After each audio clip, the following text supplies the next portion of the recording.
Hola a todos de nuevo a una nueva grabación. Antes de entrar en materia, quisiera decir que aunque el título es Instamamis y el derecho de de los menores, que en este caso sería de los niños a la intimidad, al honor y a la propia imagen, no vamos a hablar solo de lo que coloquialmente se conocen por Instamamis. Estas serían uno de los ejemplos, quizá de los ejemplos más extremos o más fácil de reconocer, de casos en los que se expone a menores en Internet de forma, podríamos decir, más que clara e intensiva, pero no deja de ser eso, un simple ejemplo. Si navegamos por Internet encontraremos, sin tener que buscar además demasiado, pues multitud de vídeos en los que los niños son protagonistas. Y digo protagonistas en el sentido literal. Salen jugando, o salen hablando de juguetes nuevos, de ropa, incluso vendiendo esos artículos, haciendo publicidad, canales donde no hay mucha diferencia entre lo que solemos llamar influencers y estos pequeños influencers. Pero no solo nos vamos a referir a estos casos, porque vulneración de los derechos de los menores también se pueden dar en casos que estamos hartos de ver a diario. Personas totalmente anónimas, pero que comparten toda su vida en Internet, publicando constantemente vídeos o fotos de sus hijos en cualquiera de las muchas redes sociales que existen. Y lo más importante de todo, estando esas cuentas abiertas a todo el mundo o a cualquiera que llegue hasta sus perfiles. En estos casos, también podemos hablar de vulneración del derecho de menores. Así que este es el tema del que vamos a hablar hoy. Y para eso tengo conmigo a alguien muy especial y que además creo que es la mejor persona que podía traer aquí para hablar de todo esto. Ella es Carmen Florit, es profesora de la universidad, es investigadora también y entre otras cosas ha dedicado mucho tiempo a escribir y publicar artículos y libros en los que precisamente trata toda esta cuestión que tenemos hoy delante. Hola Carmen. Hola Javier, Ahora te vemos. Hola Carmen. Pues muchísimas gracias por estar aquí y haberte animado a contarnos todo lo que conlleva este fenómeno. Y bueno, bienvenida al canal. muchas gracias a ti. Decía que has escrito bastante sobre este tema y concretamente uno de los últimos libros que has publicado trata concretamente de toda esta cuestión. Un libro que se llama Los menores e Internet, riesgos y derechos.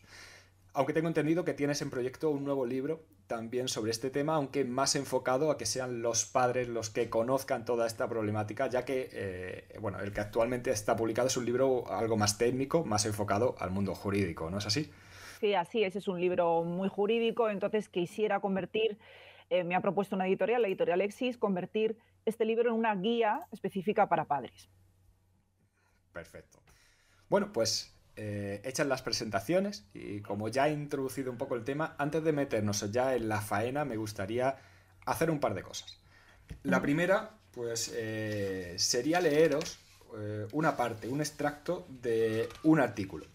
Un artículo de una ley que, bueno, ya tiene cerca de 30 años, pero que sigue perfectamente en vigor y que además creo que no ha quedado anticuado.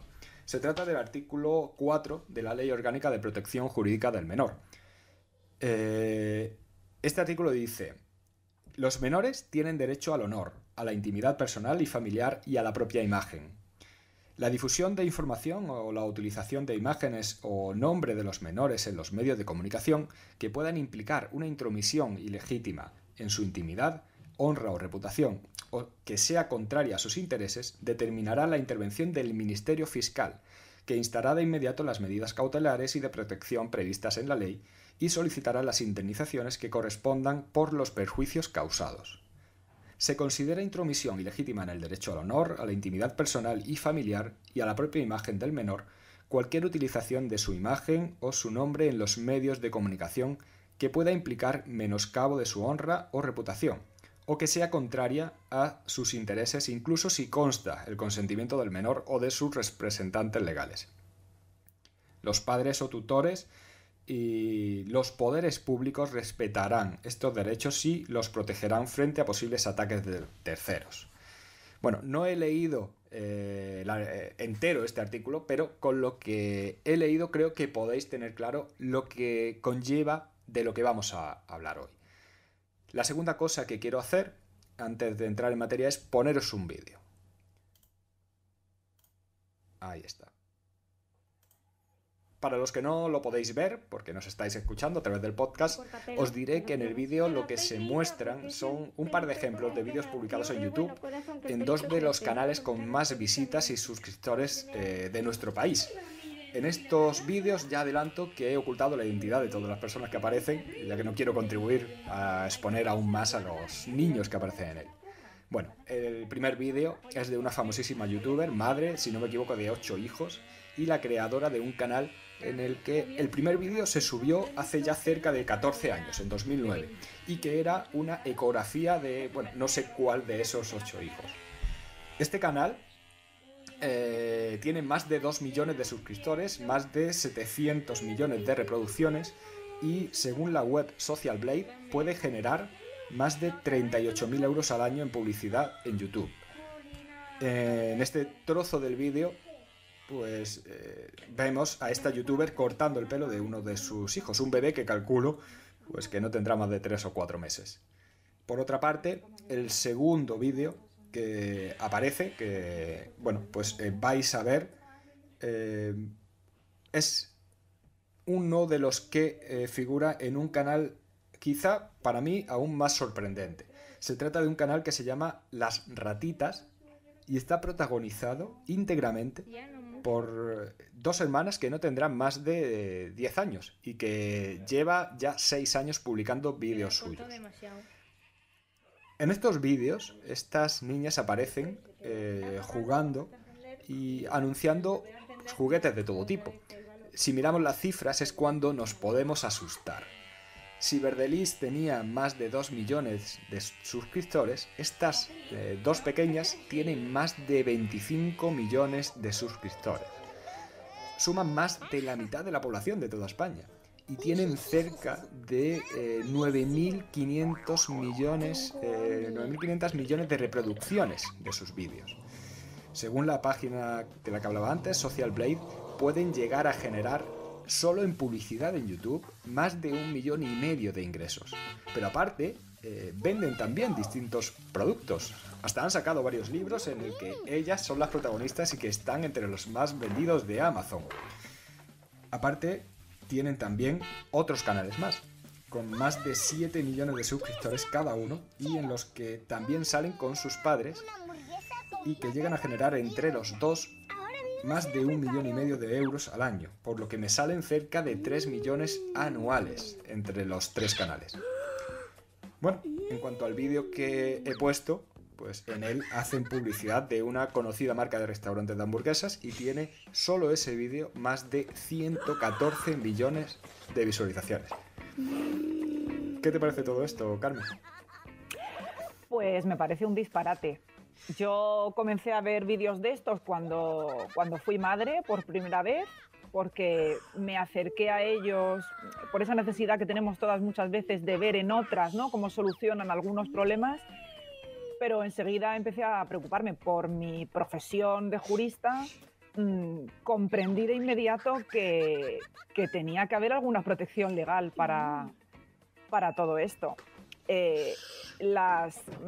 Los canales de redes sociales, algunos solamente imágenes, a los otros imágenes y vídeos, otros solamente vídeos, están llenos de este contenido,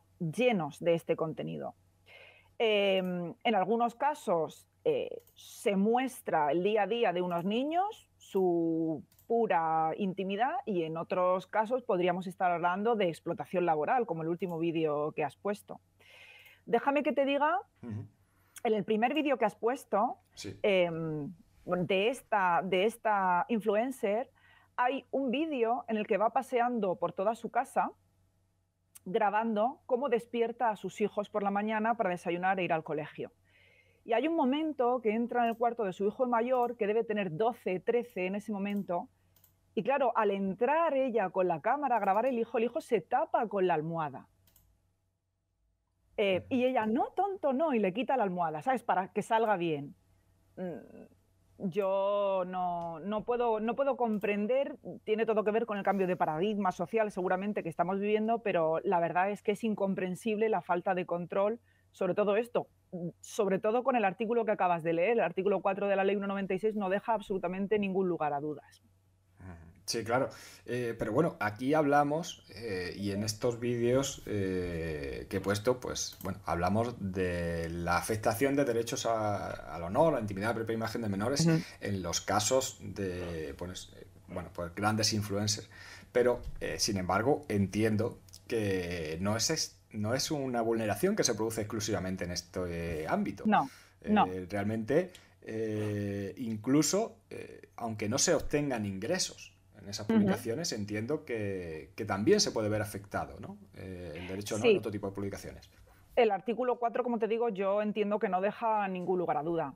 Hay que ver siempre cualquier cuestión jurídica dentro de lo razonable y de lo que ordena el sentido común. Es decir, no es lo mismo que yo en mi foto de perfil de WhatsApp o en un perfil de Facebook compartido solo con familia pueda compartir fotos de mis hijos si mis padres están lejos, etcétera, a mm, mostrar imágenes sin control en canales abiertos. Porque además hay cuestiones que pueden tener cierto interés, como por ejemplo enseñarle a mi familia una foto de mi hijo en su cumpleaños o en su primera comunión. Pero lo que no creo que pueda tener interés, ni mucho menos en abierto, es el día a día de mi hijo, el cómo se baña, el cómo come, el cómo ha discutido con un amigo, el cómo duerme. Verdelis ha llegado a poner una cámara oculta por la noche en su casa para que veamos en directo a sus hijos cómo duermen. Entonces, todo esto está dentro de lo razonable. Una fotografía inocente compartida puede llegar a ser peligrosa, ojo, y creo que luego hablaremos de ello, pero es una cuestión medible. Ahora, este oversharing, esta explotación excesiva de la intimidad del menor, incluso sin ingresos económicos. Lo que pasa que, como tú antes has apuntado, hay influencers que tienen grandes ingresos económicos y hay otras personas que comparten solamente algunas cosas. Ellas empezaron por compartir algunas cosas y al comprobar el éxito y el rendimiento económico de lo que estaban haciendo, han ido creciendo y aumentando. Yo no quiero lanzar una afirmación, en fin, vacía, pero algunas hasta parece que siguen teniendo hijos para poder seguir teniendo algo que vender. Que no se acabe, ¿no? Sí, Ese claro, negocio. porque se hacen adolescentes, ya no quieren salir, ya no les puedes obligar porque se te rebelan y te quedas sin negocio. Claro, evidentemente existe pues esa búsqueda a lo mejor no de inicio de obtener ingresos con eso, pero al final es un aliciente que hace que... Claro, cuando empieza a haber éxito, cuando las marcas te empiezan a llamar, cuando empiezas a subir como la espuma en las visitas, cuando YouTube te empieza a pagar por las visitas, entonces la cosa cambia mucho. Y dentro de esto, ¿crees que dada bueno, la gran repercusión que tiene un vídeo publicado por alguien que tiene cientos de miles o millones de Sí. seguidores, sigue siendo relevante en estos casos el propio contenido del vídeo en sí? ¿O en cambio el simple hecho de exponer a un menor a la vista de ese número de personas es ya de por sí una intromisión en sus derechos, con independencia de cómo sea el contenido? Lo digo porque muchas veces... Yo creo que lógicamente un solo vídeo publicado con un contenido que evidentemente daña el honor, la intimidad de un niño, como por ejemplo puede ser el contenido de un vídeo que corre por internet, bueno, hay varios, en el que una madre enseña a su hijo a dejar el pañal y nos enseña incluso las heces del niño en el orinal. O sea, ese solo vídeo en sí yo creo que es suficiente para la intervención del Ministerio Fiscal. Hay otros vídeos, otros canales, otros perfiles en redes sociales o Instamamis que producen mucha cantidad de vídeos o mucha cantidad de información y ninguna de ellas llega a ser directamente ofensiva. Pero la radiación en directo de la vida de esos menores, aun no mostrándolos desnudos, por ejemplo, sí produce un daño, porque para empezar les está creando una huella digital a una edad en la que no tienen suficiente madurez para entender si esa huella digital les va a perjudicar o no. Y déjame que te diga una cosa, aunque Sí. luego hablemos de los riesgos, Fíjate, en todos estos vídeos inocentes que se publican, muchos de ellos además para compartir de una manera bonita, tierna, amable la maternidad, porque la maternidad y la paternidad producen muchas dudas y muchos momentos duros de incertidumbre y de exceso, ¿no?, de responsabilidad. Muchas de esas imágenes muy monas a veces, am, eh, eh, una vez que tú subes las imágenes pierdes el control sobre ellas, aunque luego las borres, ya han podido ser descargadas por personas.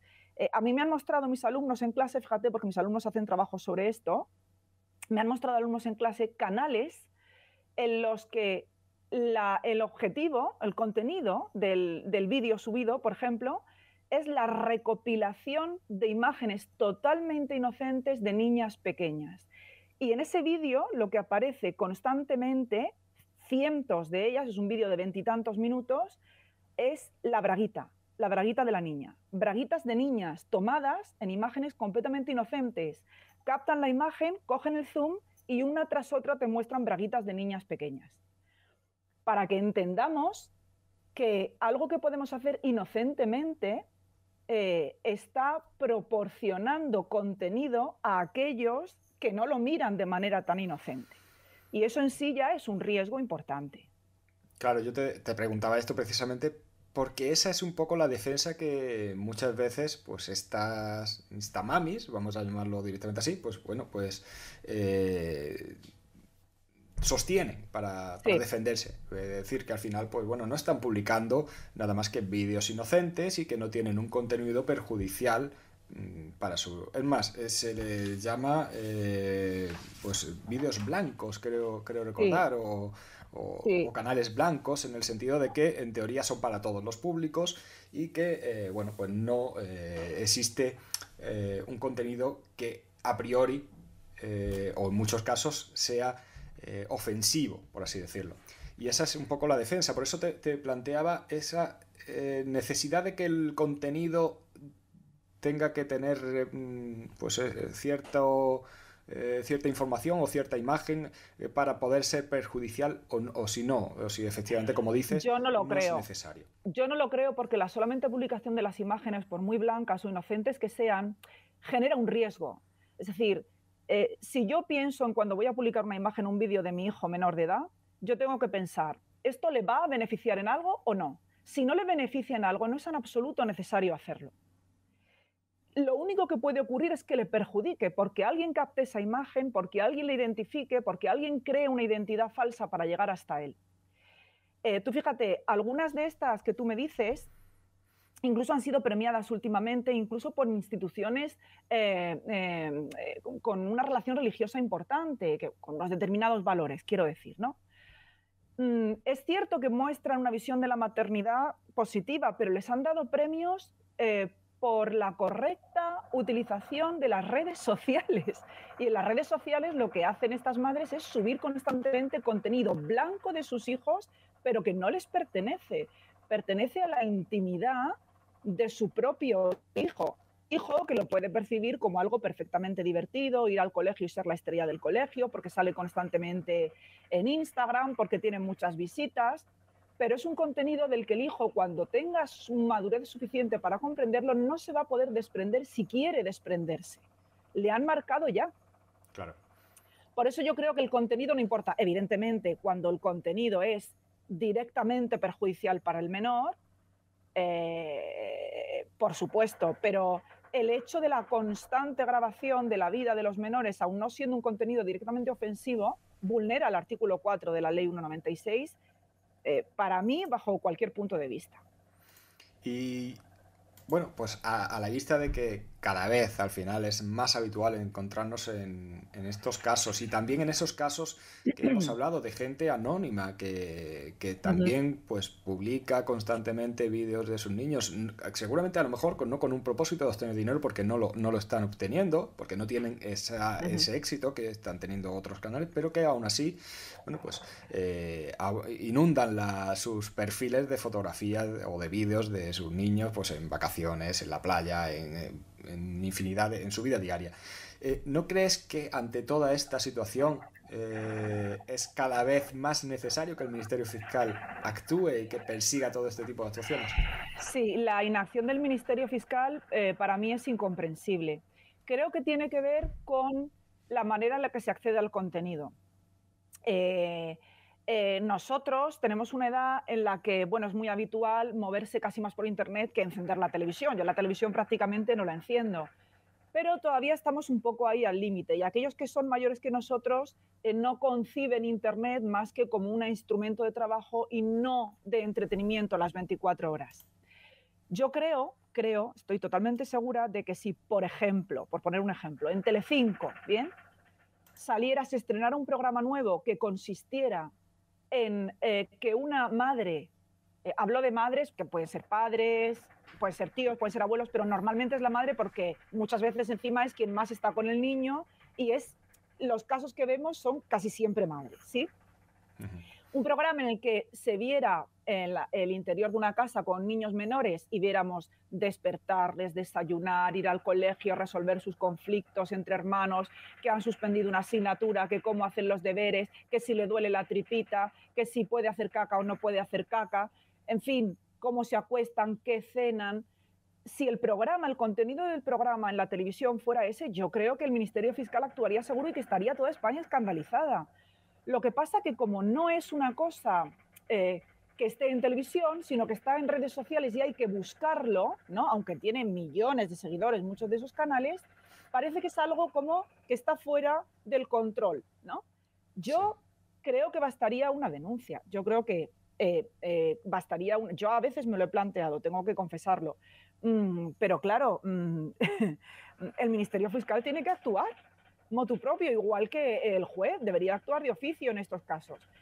Solamente hay sentencias en casos en los que los padres, los progenitores del menor se han separado y uno de ellos no está de acuerdo con que el otro publique imágenes del niño en común, de que el hijo que tienen en común en Internet. En ese caso sí hay sentencias que prohíben subir imágenes del menor a Internet. Lo que no hay son sentencias de cuando ambos progenitores están de acuerdo, porque claro, encima la propia ley dice que los padres son los representantes de los menores y los que tienen que velar por la no vulneración de sus derechos. Con lo cual, cuando hay consentimiento de ambos progenitores, la intimidad del menor puede ser violada, lo cual no es correcto, ¿bien? Pero yo creo, sinceramente, que nos acercamos a un momento dentro de unos años en los que personas que eran menores cuando se violó su intimidad y luego pasan a ser mayores, reclamarán a sus padres. Primero, por el rédito económico que sacaron y que nunca les llegó. Y segundo, por la huella digital que les ha marcado. Eso es lo que yo creo. Claro, realmente es que estamos ante una problemática tan reciente que todavía no estamos viendo toda la repercusión que puede conllevar. Sí, yo creo que no. Yo creo que no lo vemos todavía. Claro, todavía los canales que más audiencia tienen, pues todavía son menores de edad a día de hoy los protagonistas de esos canales. Es más, son menores de edad en unas edades todavía las que, bueno, pues quizá no ni son conscientes de la repercusión que les tiene o todavía no ven los perjuicios que les puede llegar a ocasionar. Eso es. Y en algunos casos, perdóname Javier, estamos hablando todo el rato de explotación de la intimidad de menores, pero en algunos casos lo que hay directamente es una explotación laboral. Porque ese, por ejemplo, vídeo de las ratitas que tú muestras, Sí. cuando un menor de edad, menor de 16, a partir de los 16 años necesita consentimiento paterno para trabajar, salvo que esté emancipado, y a los 18 ya se adquiere la plena capacidad, como sabemos. Por debajo de los 16 años, el único régimen que tenemos es el régimen de los niños artistas, laboral, me refiero. El trabajo infantil está prohibido, ¿bien?, por nuestra ley y por tratados internacionales a los que estamos adscritos, ratificados por España. El trabajo infantil está prohibido. Solamente existe una excepción, que es la del trabajo de los niños artistas. Cuando tú ves un niño en un anuncio de televisión, en una película, en una obra de teatro, en un musical, esos niños son niños artistas y están sometidos a un régimen especial laboral, en el que existe un control muy estricto de la autoridad laboral, de las horas que pueden ensayar, trabajar, las horas que tienen que descansar, etc. estos niños que hacen publicidad de productos en Internet, que hacen como series, ¿no? Como las ratitas, que pues hay un capítulo que las ratitas, una va a buscar a su hermana para salir de fiesta y las dos se maquillan y se arreglan, se cogen su coche rosa y se van por el pasillo de su casa. Todo adornado, con música, con purpurina, ¿bien? Y es un capítulo detrás de otro. Eso es trabajo infantil y es trabajo infantil sin control de la autoridad laboral, porque no sabemos ni las horas que ensayan, ni las horas que las tienen trabajando, etcétera. Por mucho que un niño pueda percibirlo como un juego que además le puede hacer famoso, en algún momento le va a suponer un esfuerzo. Y en cualquier caso es un trabajo que supone un rendimiento económico. Por eso es trabajo infantil.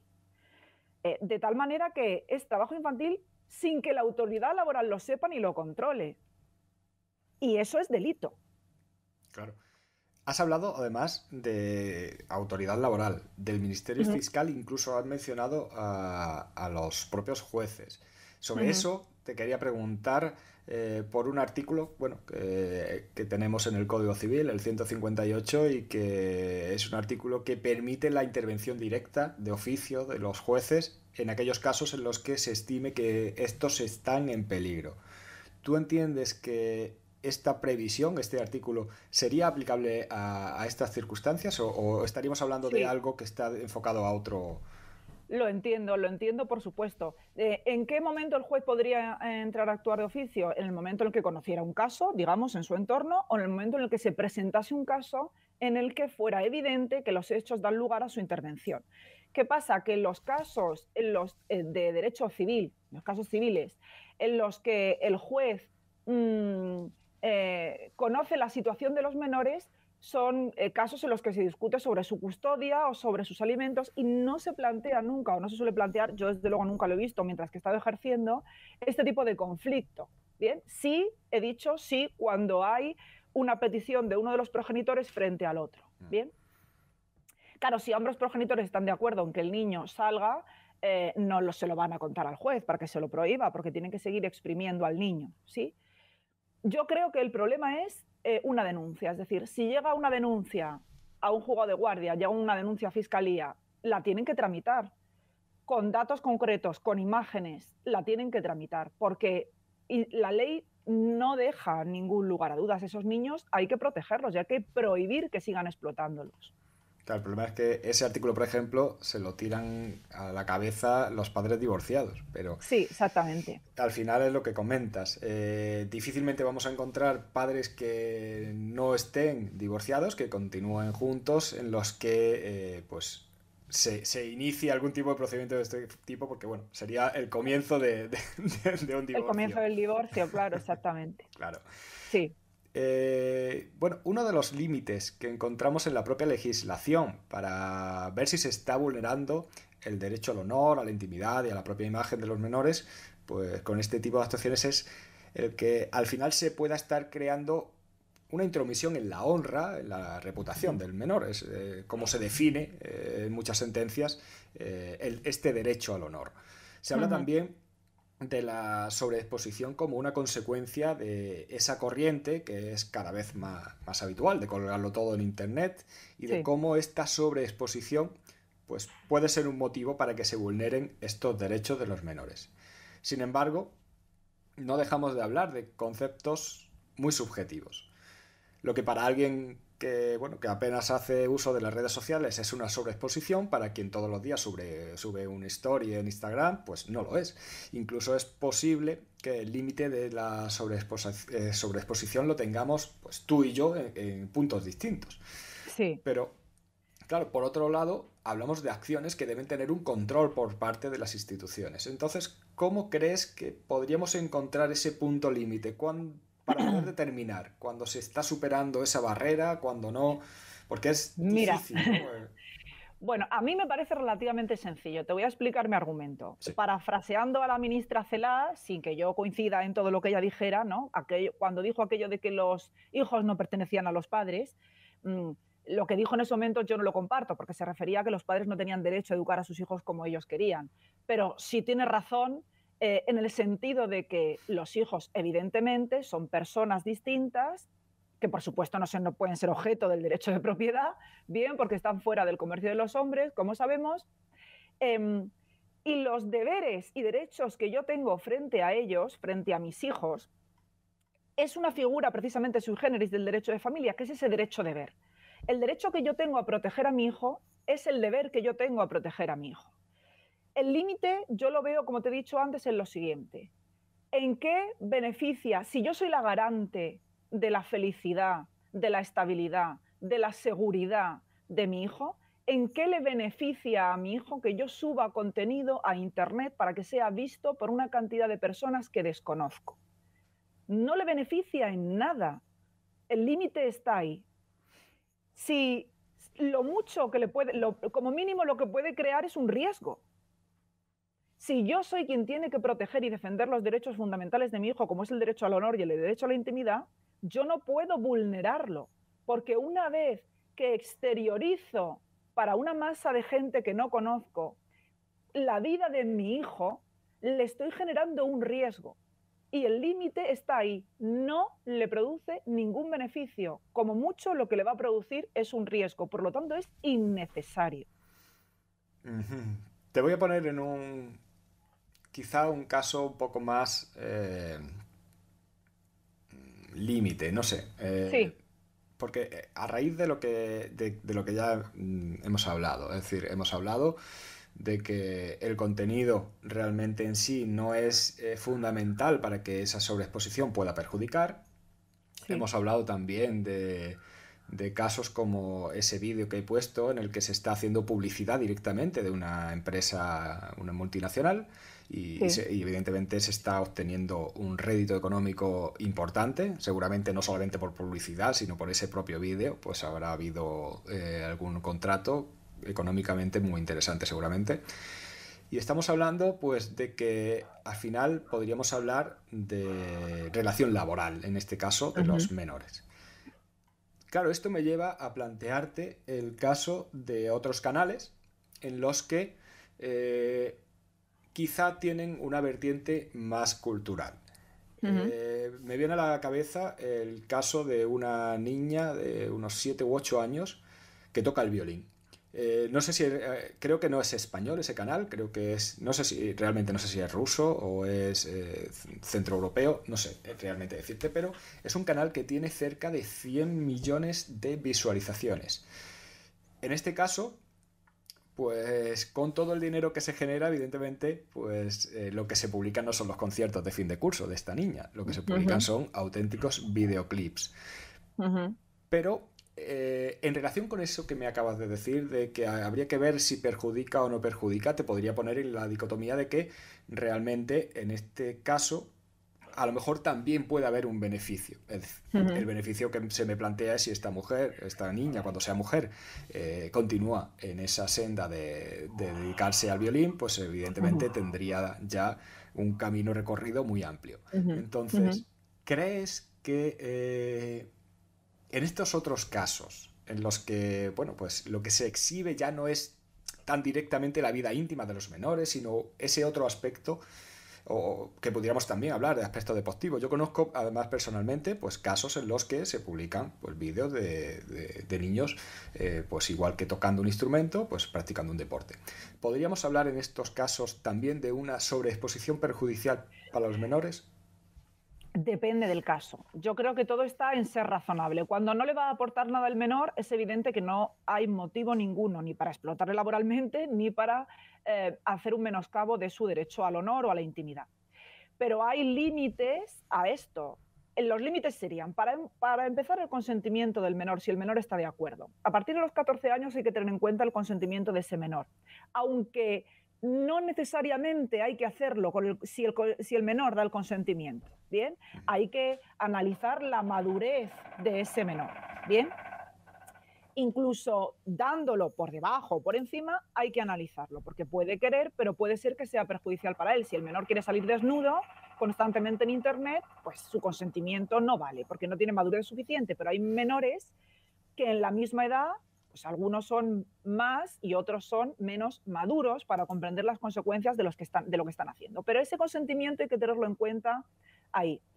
los usos sociales, quizá estamos avanzando en una sociedad en la que lo normal es mostrarlo todo, que exista un interés público, como pueda ser el hijo de un personaje público, como pueda ser, por ejemplo, la princesa de Asturias, bien, siendo menor, existe un interés público, político, social e histórico por conocer cosas de su vida, con lo cual eso también sería una explicación suficiente para poder violentar hechos de su vida, ¿sí? Como en qué colegio estudia, etcétera. Y luego también porque existe un interés científico o cultural relevante. Por ejemplo, si hay una noticia en los terremotos de Turquía o hubiera un terremoto en España en el que un montón de niños estuvieran afectados, sería relevante, ¿no? La noticia sería suficiente como para poder sacar imágenes en la televisión de esos niños contando su historia o cómo lo están viviendo, o qué les ha pasado o necesitan ayuda. Bien. En el caso que tú me dices del violín, igual que en el caso de los deportistas, sobre el que he escrito bastante, el límite estará en ver en cada caso el beneficio que le proporciona. En el momento en el que ese menor está siendo forzado a grabar esos vídeos, ahí está el límite. Le puede beneficiar la publicidad que se le hace de su virtud, ¿no? de su técnica, de su capacidad para tocar el violín de manera virtuosa. Pero el límite estará en cuando deje de beneficiar al niño porque le está generando un estrés, un conflicto o estamos pasando a contar ya información que no tiene nada que ver con ese virtuosismo. En ese caso, creo que habría que medir todas esas cuestiones para saber dónde está el límite. Yo no hablo de prohibir en cualquier caso publicar cualquier imagen del menor, pero sí creo que tiene que ser razonable. En el caso de un deportista menor de edad puede ser razonable siempre que el menor sea consciente de lo que está haciendo y de que no exista ninguna duda de que quiere que se publicite. Ese es donde yo creo que estaría ¿no? el punto para saber cuándo se está excediendo o no. Creo que coincidimos en esa cuestión. Claro, el otro punto que entra en conflicto aquí y muchas veces es determinante es el punto de vista económico. Es decir, no solamente se causa un perjuicio o se puede llegar a causar un perjuicio desde el punto de vista pues, moral, del honor, de la intimidad de los niños, sino que también, bueno, pues esta exposición conlleva en muchos casos ingresos que llegan a ser millonarios. Sí. Claro, hemos hablado de poder concebirlo como trabajo infantil. ¿Crees que debería, igual que el Ministerio Fiscal, debe actuar, además por obligación legal, en los casos en los que tenga conocimiento de que se esté vulnerando alguno de estos derechos de menores? ¿Crees que también, de alguna forma, la administración o algún organismo debería controlar, bueno, pues quizá la administración que se hace del dinero que se pueda obtener o no sé? Bueno, yo parto al punto anterior, es decir, yo creo que no se puede permitir, cuando no existe una explicación razonable para la explotación de la vida o de las virtudes de ese menor, no existe ninguna razón para obtener beneficios económicos. En cualquier caso, cuando hay un niño artista, el rendimiento económico de lo que ese niño hace, por ejemplo, en una película, es para el niño. En este caso, yo no sé cómo lo harán todas estas madres, entre comillas, insisto, madres porque hay de otro tipo, pero parece que son las más relevantes. Yo imagino que estas madres no le han abierto cuenta a los niños, no lo sé, a lo mejor han separado una parte, pero en cualquier caso lo que están explotando es la vida de sus hijos, con lo cual todo el beneficio económico, en cualquier caso de poder ser lícito, sería para esos niños. Claro, porque yo a estas madres... Vemos que van cambiando de casa, de coches. Claro, yo estas madres veo, se ve claramente cómo avanzan económicamente. Se compran una casa cada vez más grande, cada vez más bonita, cada vez más lujosa, un coche cada vez más estupendo. Muchas veces el coche es regalado porque hacen publicidad del supercoche. Pero yo no sé hasta qué punto estarán guardando ese beneficio económico para los niños, porque lo que les ha proporcionado la posibilidad de obtener ese beneficio económico no es la vida de ellas, es la vida de sus hijos. En un momento en el que no tienen madurez para entender que se les está explotando. Claro, quizá por eso veremos en un futuro, pues seguramente más de un caso yo estoy convencida. De reclamaciones de los propios hijos frente a sus padres. Yo estoy convencida. Estoy convencida. estoy Bueno, convencida. dejando un poco de lado todo, bueno, pues lo que directamente puede provocar la explotación de la imagen de los menores, también existe otro tipo de riesgos que ya hemos empezado también a vislumbrar antes, que puede tener para los propios menores la exposición en las redes sociales. Porque, como digo, muchas veces pensamos únicamente en esa vulneración del derecho a la propia imagen, al honor, pero esto sería realmente una parte de los Ujú. riesgos, porque al final, colocando al niño en el centro de esa exposición, pues también se le está colocando al alcance de cualquiera que no tenga buena intención. ¿Qué peligros Sí. puede llevar? Bueno, te voy a contar primero un dibujo que vi hace poco para que es muy expresivo, ¿no?, de lo que está pasando, y ahora te voy a enseguida contar los riesgos. Hace poco, yo sigo en Instagram a un dibujante que hace unos dibujos muy originales, y hace poco publicó uno que me impactó muchísimo porque es realmente lo que es. Había una pantalla de ordenador, en la pantalla de ordenador salía una mamá con un bebé, pues en su casa y tal, y mirando la pantalla del ordenador había miles de personas. Pues un viejecito, un ladrón, ¿no?, con el antifaz, uno con un cuchillo, un montón de niños. Bien, esto es para que seamos conscientes de que cuando subimos algo, estamos proporcionando sobre nuestros hijos, a los que en teoría tenemos que proteger de cualquier peligro por mandato legal, 154 y siguientes del Código Civil, en cuanto al contenido de la patria potestad, pero le estamos creando unos perjuicios directamente. El primer perjuicio sería la creación de la huella digital del que ya hemos hablado, es decir, a ese menor se le va a crear una identidad digital de la que ya no se va a poder desprender, porque una vez que subimos imágenes y contenido, perdemos su control. Otro peligro grave es la posibilidad de identificar y localizar al menor. Hay madres que suben fotos o vídeos de sus hijos con el uniforme del colegio. Eh, y, y dicen en qué ciudad viven, no te dicen el número de la calle y el piso, pero eh, quizá hay ciudades que no son muy pequeñas, puedo dar un paseo y localizar el sitio perfectamente. Eso es un riesgo, porque tú estás exponiendo a un niño a la posibilidad de que quien quiera hacerle daño lo pueda localizar. Hay otro peligro que es el del grooming. Al poder identificar y localizar a un niño, se han dado casos de menores que, teniendo ellos su propio perfil, su cuenta en Instagram o en Facebook o donde sea, aquellos que quieren abusar de niños se generan un perfil que sea de la confianza del niño. Es decir, pues si saben que va a tal colegio, pues le dice, pues soy tal, soy también de tu colegio. Se va ganando, ¿no?, la confianza del niño haciéndose pasar por otra persona. Le van solicitando información que parece inocente, al final va subiendo de tono y al final les terminan extorsionando y solicitándole una cita presencial a cambio de no contar todas las imágenes que tienen de ellos y la información que tienen de ellos. Cuando yo estuve escribiendo el libro del que has hablado al principio de la entrevista, hablé con un jefe de policía que iba a ir a detener a un pederasta. Hay que distinguir entre pedófilo y pederasta. El pedófilo es el que siente excitación sexual con niños o incluso bebés, y el pedófilo es y el pederasta es el que llega a ejercer y llega a abusar, ¿sí?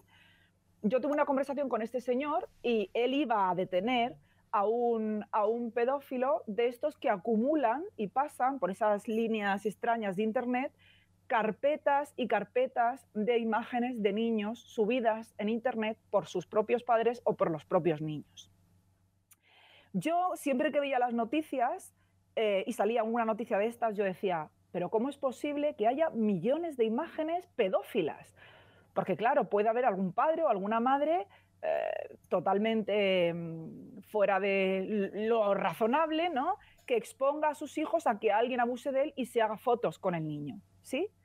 Puede haber abusadores en guarderías, en colegios, que lo hacen amenazando al niño o engañándole, toman imágenes, ¿no?, pero eso escapa al control de los adultos que tienen que protegerle.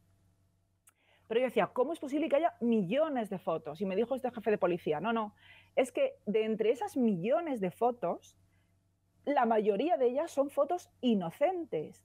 ¿Qué pasa? Que en esas carpetas de pedófilos, la fotografía de un niño de 2 añitos con su uniforme de la guardería es un tesoro porque se excita sexualmente con ello.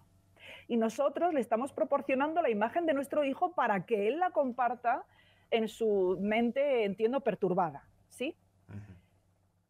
El peligro del que hemos hablado, el crearse un perfil para llegar al niño, se llama grooming y se da mucho.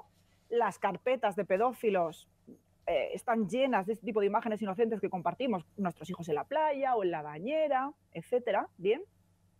Y muchas de esas imágenes, mediante un programa informático, son transformadas en imágenes en las que se ve cómo se está abusando del menor. Yo subo una imagen de mi hijo en la bañera en la que no se ven, digamos, sus genitales, se ve al niño de barriguita para arriba, y ellos modifican esa imagen y ponen a un adulto al lado abusando de él. Y esas imágenes modificadas forman parte también de esas carpetas de pedófilos.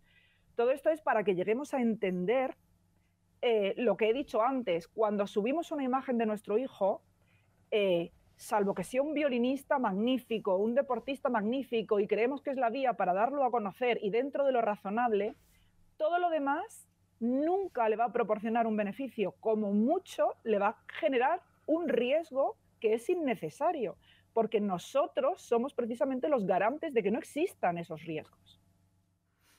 Claro, precisamente una de las cosas que te quería preguntar era sobre ese morphing que se llama, que es El la morphing. modificación de imágenes, pues para precisamente pues usarla con unos fines que no son los que inicialmente. eh, Exactamente.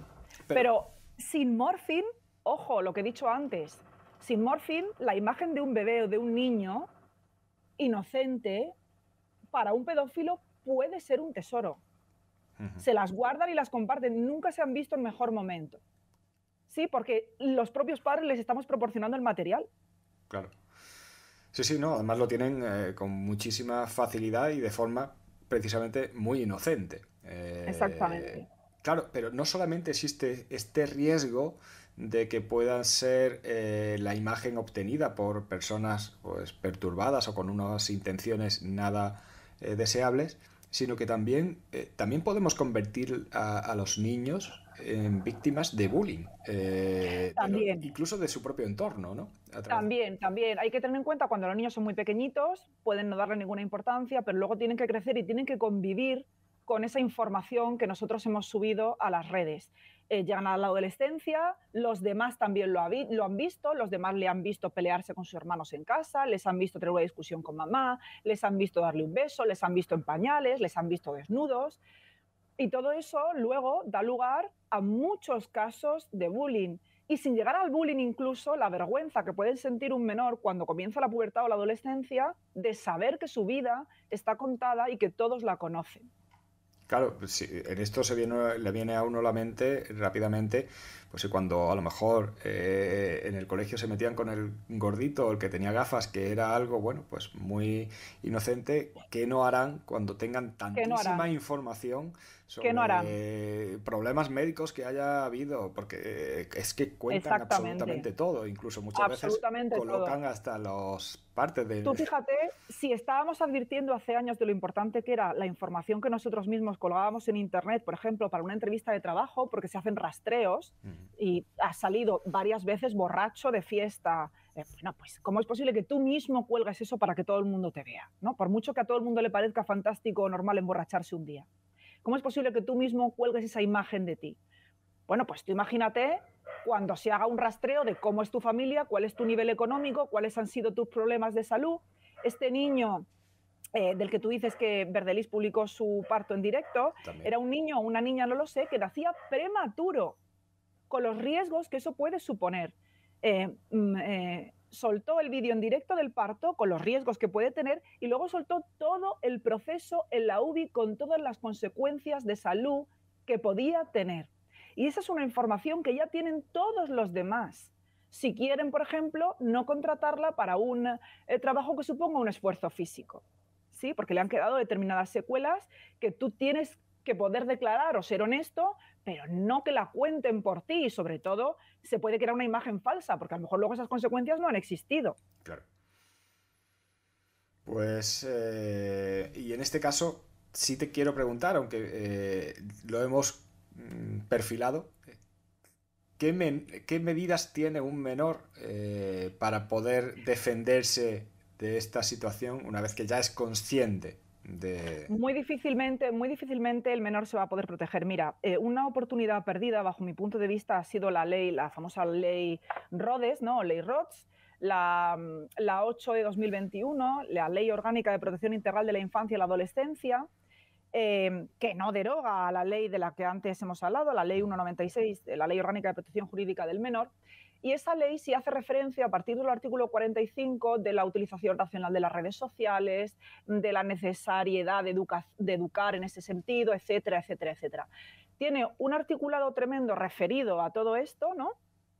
Y sin embargo, no implementa absolutamente ninguna medida. Es una oportunidad perdida, es una mera declaración de intenciones, pero igual que, aunque no lo ha hecho muy bien, ha creado una figura de protección de los menores en el ámbito de los clubes deportivos, que es un ámbito en el que puede haber abusos por parte de entrenadores o del entorno, etcétera, y lo hemos visto además hace poco en las Olimpiadas, casos concretos, ha creado una especie de figura que pretende ser una especie de figura de confianza en la que los menores puedan acudir cuando se sienten extraños o viven una situación que no les parece razonable.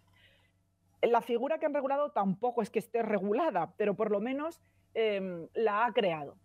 En este ámbito, en el ámbito del contenido que se sube a las redes sociales, no hace absolutamente nada. Yo creo que habría sido el momento de crear una figura que velara por esto, ¿no? O una unidad especial de la Fiscalía que se dedicara a rastrear este tipo de violaciones de derechos, porque es violencia contra los menores. La posibilidad que tiene ahora mismo un menor es, siendo menor, que sepa que se puede ir a un juzgado o a un fiscal a denunciarlo. No tiene otra posibilidad. Porque en el caso del menor que te he contado, que se tapa con la almohada porque su madre le está grabando, ese menor le dice a su madre claramente que no quiere que le graben y le sigue grabando.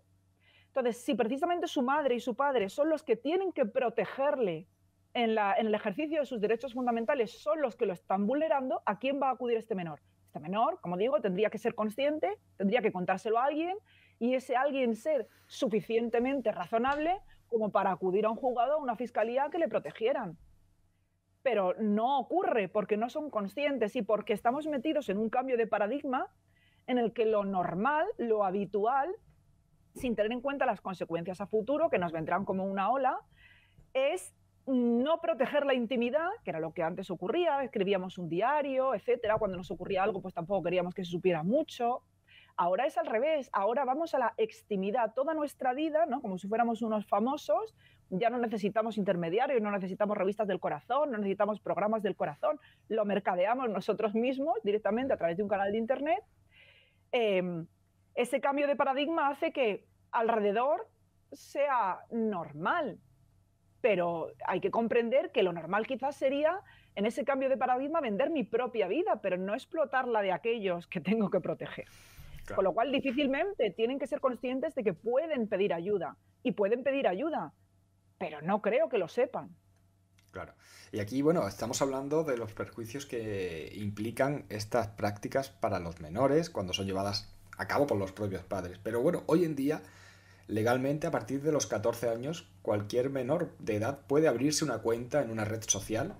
Aunque, sí, bueno, con los sistemas de seguridad que hay, realmente también puede abrírsela cualquier menor de esa edad y, sí, y muchísimos más jóvenes, porque existe con mucha facilidad, sí, para que accedan a Internet. Y bueno, y cada sí, vez tienen teléfonos móviles más jóvenes y además si son padres, sí, divorciados ya entraríamos en un mundo, sí, aparte. Pero sí, bueno, ¿qué hay del riesgo en el que se meten los propios menores usando sus propias cuentas? Aquí son los padres los que deberían, ¿no?, controlar el uso que se hace. Sí, claro, pero claro, los padres pueden y deben.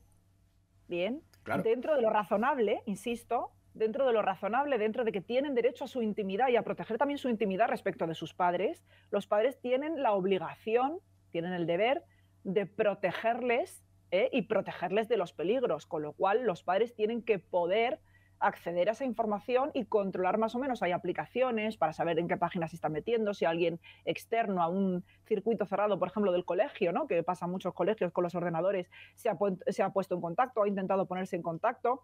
Esto nos ocurría también antes cuando no había internet y salíamos a la calle y hablábamos con cualquiera. Siendo menores de edad, nuestros padres tienen que protegernos de eso. Pero claro, ya te digo, si estamos en que son los padres los que suben la información, difícilmente, salvo a lo mejor cuando empiezan a crear sus propios canales y a ganar su propio dinero, a lo mejor ahí ya se enfadan porque les han eh, fastidiado el negocio. No lo sé. Pero tienen el derecho y el deber de velar porque se protejan los derechos de sus hijos en Internet y controlar la información que suben y que reciben. Que además el hecho de que los padres tengan ese derecho de ver, de controlar, no exime que la Fiscalía siga teniendo ese deber Por supuesto. también de controlar si no hacen ese control los Por padres. supuesto. Mira, hay una figura que a mí, para que comprendamos este cambio de paradigma, hay una cosa que a mí me preocupa especialmente. Una madre puede querer explotar a sus hijos económicamente porque ha encontrado un filón, ¿no? Con todo lo que hemos hablado.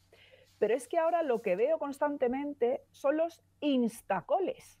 O sea, hay colegios, que ya es una cuestión que me alucina, hay colegios privados a los que tú pagas para que tu hijo esté ahí y en vez de ahora ellos contratar niños actores o modelos para sus panfletos publicitarios, etcétera, etcétera, cuelgan directamente en Instagram las imágenes de tus propios hijos dentro de sus aulas, con lo cual ya saben cómo son las aulas, cuántos niños hay en las aulas, cuántas puertas hay de acceso, qué niños hay ahí, cómo se llaman.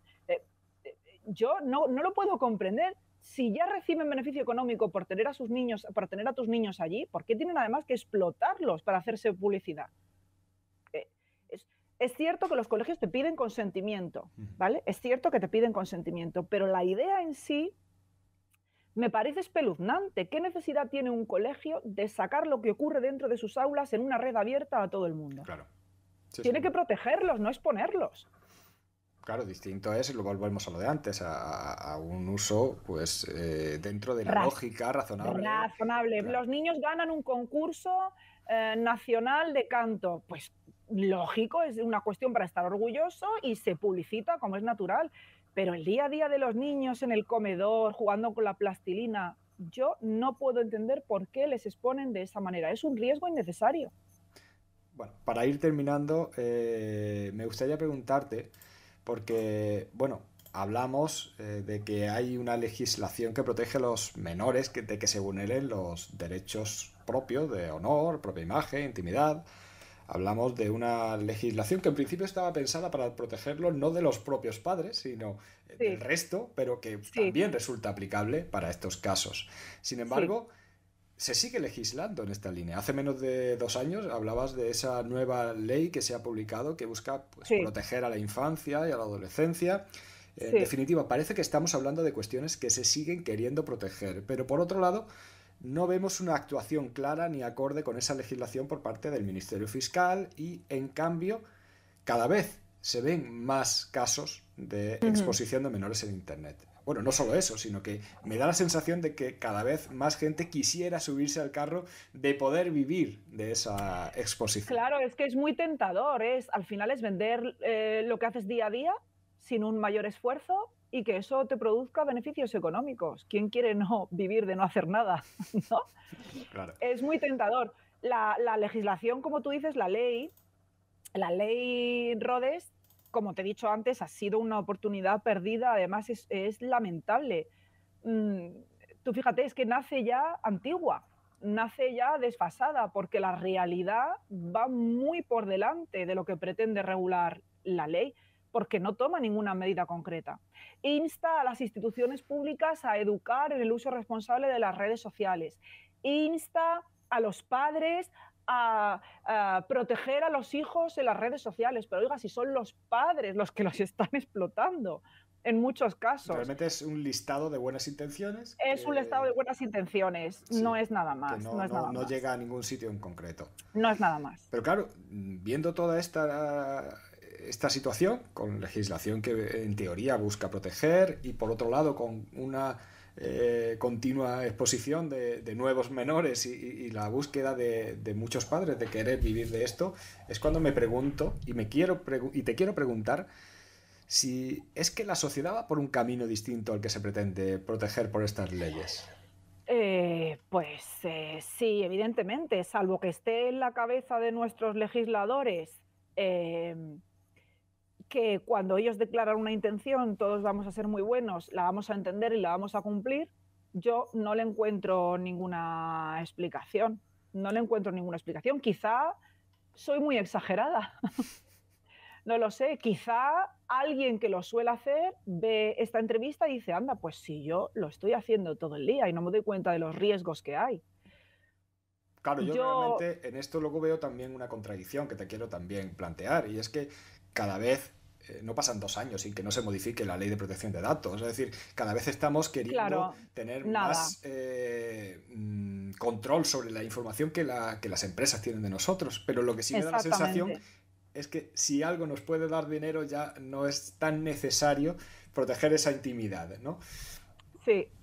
Sí, tú fíjate que ponemos el grito en el cielo cuando nuestra empresa pretende que nos grabemos haciendo nuestro trabajo, por ejemplo, bien, y la ley de protección de datos solamente lo permite en algunos casos y en otros no, y sin embargo no veo a nadie protestar por esto. A nadie no, sí que he visto, cuando yo entré a investigar todo esto para escribir mi libro y los artículos que he escrito y el que voy a publicar próximamente, sí que he visto asociaciones, sí que vi, por ejemplo, una petición cuando estaba trabajando la comisión para la ley Rhodes, sí que se abre, ¿no?, a propuestas de entidades sociales que tienen interés en protección del menor, como se hace en cualquier otro tipo de norma jurídica que sale adelante. Solamente vi una petición que solicitaba por parte de una asociación que se prohibiera el compartir imágenes de menores si no era absolutamente necesario en redes sociales. Solamente vi una petición.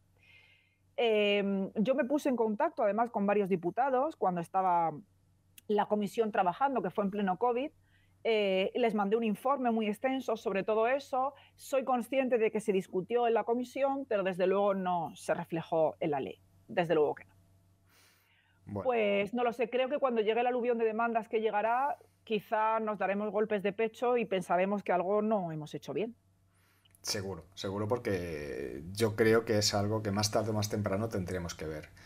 Y seguramente no va a ser cuestiones de casos aislados. No, no creo.